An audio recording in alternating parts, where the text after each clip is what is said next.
Sejam bem-vindos. Sejam bem-vindos. Acomodem-se e preparem-se para conhecer a história do pensamento contábil através dos tempos. Apertem seus cintos, pois vamos fazer uma viagem. Uma viagem pela fabulosa história da contabilidade.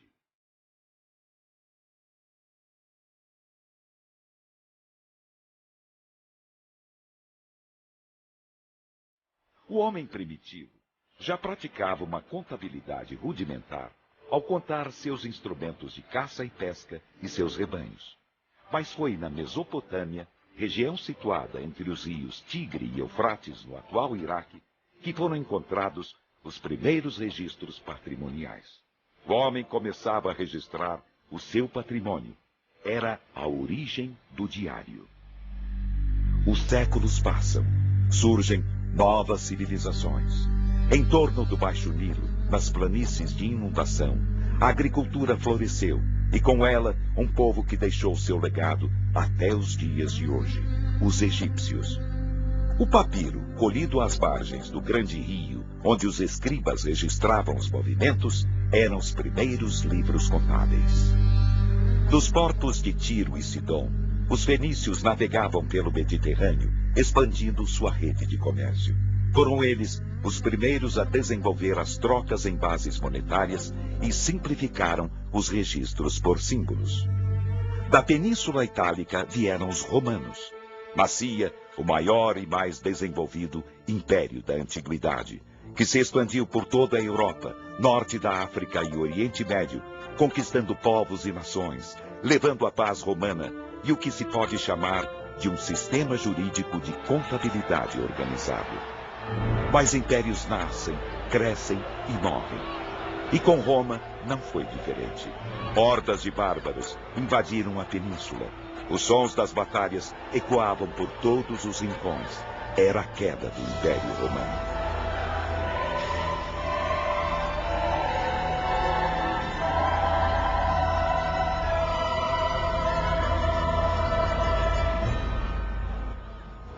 O tempo não para. Vamos continuar a nossa viagem. Vamos avançar alguns séculos. Vamos para o final da Idade Média e para o Renascimento.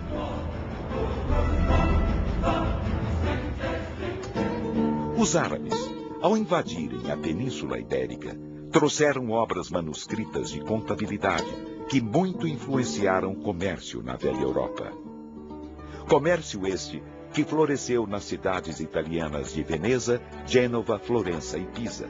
Os comerciantes necessitavam de uma escrituração capaz de refletir os interesses dos credores e investidores e que era, ao mesmo tempo, útil nas suas relações com os consumidores e fornecedores. A sistematização da contabilidade estava a caminho.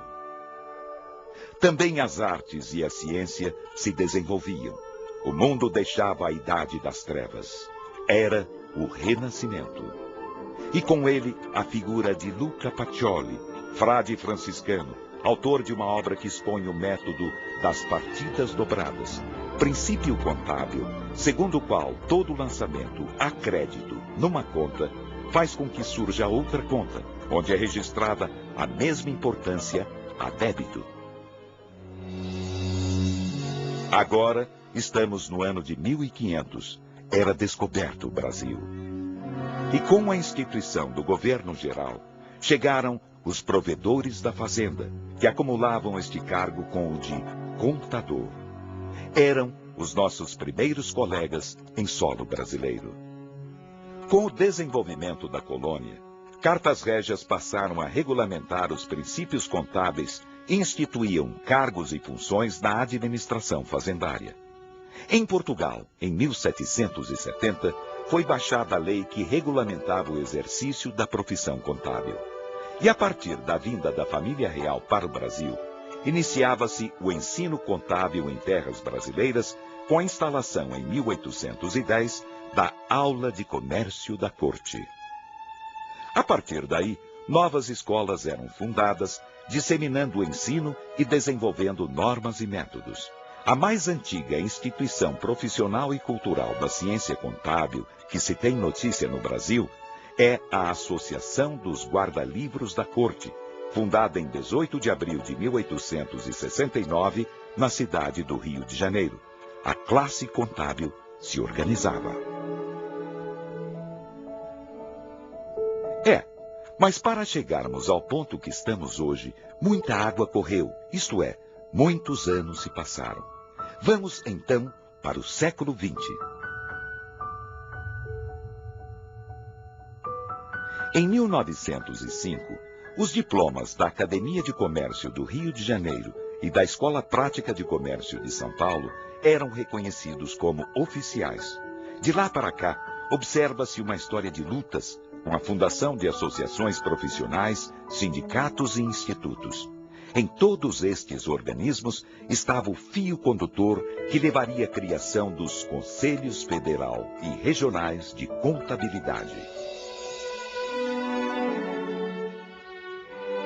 Em 1924, realizava-se no Rio de Janeiro o primeiro Congresso Brasileiro de Contabilidade, que foi enfático ao recomendar a aprovação de uma lei para regulamentar o exercício da profissão.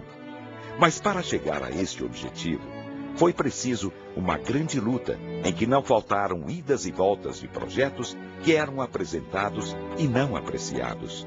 Finalmente, o presidente Eurico Gaspar Dutra, através do Decreto-Lei nº 9.295/46, reconhecia uma das profissões mais antigas do Brasil. Devemos tudo isto à tenacidade de homens como o professor Francisco Dáurea, o professor Frederico Hermann, o senador João Lira, o professor Hilário Franco e outros que, com seu trabalho incansável, ajudaram a consolidar a profissão.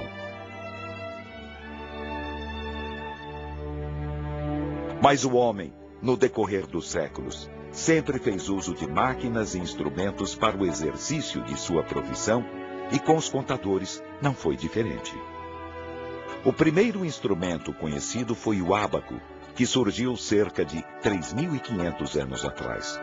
Palavra proveniente do grego ábax, que quer dizer contador. O primeiro modelo foi composto por varetas e pequenas bolas, sendo que a versão chinesa, desenvolvida por volta do ano 2600 a.C., se tornou a mais conhecida. Antigamente, os livros eram copiados à mão por monges nos monastérios medievais. Entre os anos de 1450 e 1455, Gutenberg criou a primeira prensa, que foi utilizada até meados do século passado para colar as folhas e gelatinas dos livros diários. A primeira máquina auxiliadora de cálculo apareceu em 1642 com o francês Blaise Pascal. Ao longo dos anos, o aparelho foi sendo aperfeiçoado, mas só em 1901 que Holcomb Ellis construiu a famosa máquina Ellis, precursora da máquina de contabilidade. Datilógrafo ou mecanógrafo. Este é o nome técnico da máquina de escrever, inventada em 1714 pelo engenheiro inglês Henry Mill. Em 1938, coube ao americano Gilden idealizar o primeiro modelo realmente viável, que foi industrializado a partir de 1873 nas oficinas da empresa Remington. De lá para cá, sua utilidade se firmou, mas